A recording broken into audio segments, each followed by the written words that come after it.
जय हिंद दोस्तों। उम्मीद है कि आप सभी लोग अच्छे और स्वस्थ होंगे।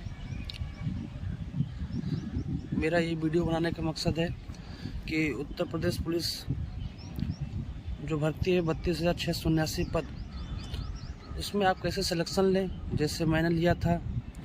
तो सबसे पहले किसी भी एग्ज़ाम को क्रैक करने के लिए सबसे पहले उसका सिलेबस देखें कि सिलेबस में कहाँ कहाँ तक हमें कवर करना है और कैसे तैयारी करनी है। मैंने तैयारी करने के लिए सबसे पहले मैंने स्कोरिंग सब्जेक्ट देखा है कि सबसे ज़्यादा स्कोर किस में किया जा सकता है और सबसे ज़्यादा सेव किस में रहा जा सकता है। तो मैंने हिंदी, रीजनिंग और मैथ को टारगेट किया है कि मेरा इसमें स्कोर सेफ रहेगा और स्कोरिंग रहेगा। तो मैंने हिंदी को बहुत अच्छे से तैयार किया, मैथ भी तैयार किया और रीजनिंग भी तैयार किया।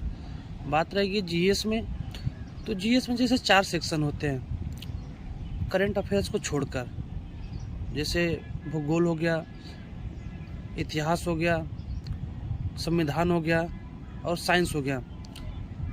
तो इसमें भी ये ध्यान देना पड़ता है कि कौन सा सब्जेक्ट का ज़्यादा क्वेश्चन आता है। जैसे पॉलिटी 5 से 6 क्वेश्चन रहते हैं। इतिहास में मॉडर्न इतिहास जैसे होगा 3 से 4 क्वेश्चन रहते हैं। भूगोल में भी 3 से 4 क्वेश्चन रहते हैं। साइंस में भी 1 से 2 क्वेश्चन रहते हैं, जिसमें आप कर सकते हैं। क्वेश्चनों की संख्या ऊपर नीचे हो सकती है, इससे कोई दिक्कत नहीं है। आप अच्छे तैयार करेंगे तो आप अच्छा कर लेंगे। बाकी करंट अफेयर्स के लिए आप ज़्यादा फोकस ना करें कि मैं ज़्यादा समय करंट अफेयर्स पे दे रहा हूँ तो मैं करंट अफेयर्स में अच्छा कर लूँगा। करंट अफेयर्स पे किसी कंट्रोल नहीं है। आप अगर 10 क्वेश्चन आ रहे हैं करंट अफेयर्स से तो आप 10 में से 4 कर लेंगे, 6 कर लेंगे अधिक से अधिक। और यूपी जीके आप अच्छे तैयार करें। यूपी जीके में भी कम से कम 3 से 4 क्वेश्चन आते हैं। जैसे मेले होंगे, हस्तशिल्प हो गया कि उस ज़िले के क्या फेमस है, ये चीज़ होगी। हिंदी के लिए हिंदी को आप 3 सेक्शन बांट दीजिए। जैसे वर्णमाला हो गई, वर्णमाला पढ़िए आप। फिर संज्ञा हो गया, सर्वनाम हो गया। आप इसी तरह इसको तैयार करते रहिए। बाकी जैसे मान लीजिए कि साहित्य हो गया, साहित्य को आप तैयार करने के लिए आप डेली कम से कम 5 पुरस्कार याद रखें। साहित्य में 5 पुरस्कार डेली याद रखें। और 1 से 2 क्वेश्चन जिन्होंने रचना की है उनका याद रखें। जैसे धीरे धीरे करते करते आप 4 महीने में साहित्य को भी तैयार रख लेंगे, क्योंकि साहित्य जल्दी किसी को याद नहीं होता है। और मैं तो ये चीज़ें मुझे अभी भी याद होगी। एग्ज़ाम हुए, क्योंकि ट्रेनिंग करते ही 7 महीने हो गए, एग्ज़ाम को लेकर कम से कम 10 से 11 महीने हो गए। अगर मुझसे भी कोई साहित्य पूछे तो मुझे याद है, क्योंकि इतने मैंने बार रिवीजन कर लिया था कि कोई पूछे तो कोई मुझे दिक्कत नहीं है। इसलिए आप इसको इतने तैयार कर लीजिए कि कोई पूछे तो आपसे कोई दिक्कत नहीं है। और एग्ज़ाम में वो बच के जाना चाहिए। अगर 4 ऑप्शन आते हैं तो 4 ऑप्शन में अगर वो नहीं आता है, आपने उसको मतलब कभी देखा नहीं क्वेश्चन को, तो आप ऑप्शन एलिमिनेट करके उसको कर सकते हैं। तो ये कैसे होता है कि जब उसको अच्छा तैयार किए रहेंगे तब कर सकते हैं आप। बात रह गई, आप पर्यायवाची याद कर लीजिए, विलोम शब्द याद कीजिए। धीरे धीरे इसको याद कीजिए। कोई डेली 5 क्वेश्चन 2 क्वेश्चन याद कर लीजिए। कि जैसे आज पृथ्वी का मैंने याद कर लिया, सूर्य के याद कर लिया। मतलब ज़्यादा टारगेट नहीं, छोटा छोटा ले जाना है कि जिससे कि आपको 1 से 2 महीने में आपको खुद लगेगा, आपको एहसास होने लगेगा कि अरे यार मेरी हिंदी तो बहुत अच्छी तैयार हो गई है। आप मॉक टेस्ट देंगे, आप देखेंगे हिंदी आप अच्छी कर ले रहे हैं। मैथ में कुछ नहीं करना है। मैथ में आप किसी भी आप यूट्यूब से पढ़ सकते हैं। किसी का बैच लिए तो आप उससे पढ़ सकते हैं, या आप सेल्फ स्टडी कर सकते हैं। सेल्फ स्टडी करेंगे अच्छी है। मैथ से यूट्यूब से पढ़ेंगे वो भी अच्छा है।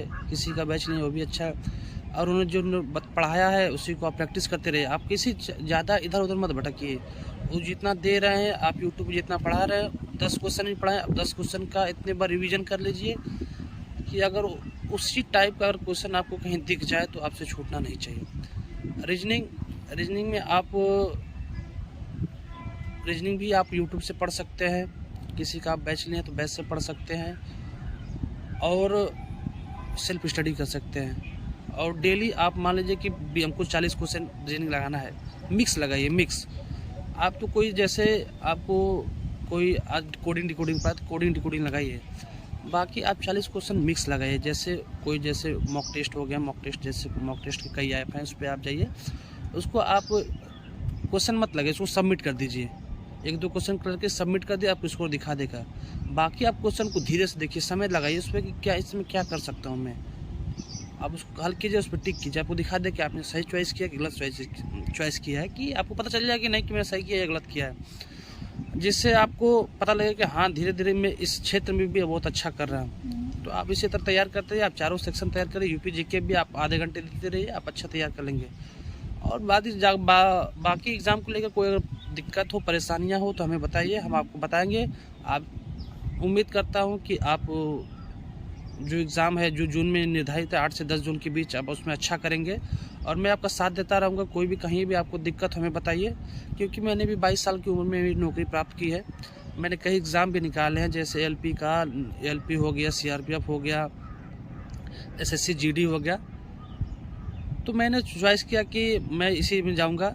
एलपी का मैंने छोड़ दिया, अभी भी मेरा एलपी के एग्ज़ाम में देने नहीं जा रहा हूँ। तो आप तैयारी करते रहिए, आप अच्छा करेंगे, आप हर क्षेत्र में अच्छा करेंगे। धन्यवाद।